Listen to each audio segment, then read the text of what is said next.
I read that there is a memo at the New York Times telling them not to use the word ethnic cleansing, not to use the word, in the context of Palestine-Israel, not to use the word genocide, not to use the word refugees. And this is when you understand that is much worse than lack of solidarity. This is complicity.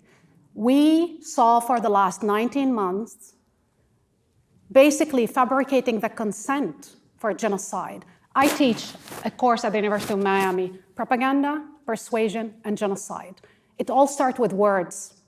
Once you dehumanize human beings, once you criminalize them collectively, killing them is the easy part. And what our media did in this country, and this will go to the history books. I will never forget Noura Erakat, a Palestinian jurist, who actually wrote a tweet saying, "We are watching Radio Rwanda. What we are seeing in US media is complicity. They're basically paving the way for American citizens, and luckily the citizens are much ahead of our media." They were preparing them to basically to what the Israelis were doing. I remember also an Israeli soldier on air twice over was asked by Abby Phillips, who actually I respect and admire, and one of the few who would have Palestinians. And she said, "So you're fighting Hamas?" And he said, "No, we're not fighting Hamas. We're fighting Palestinians."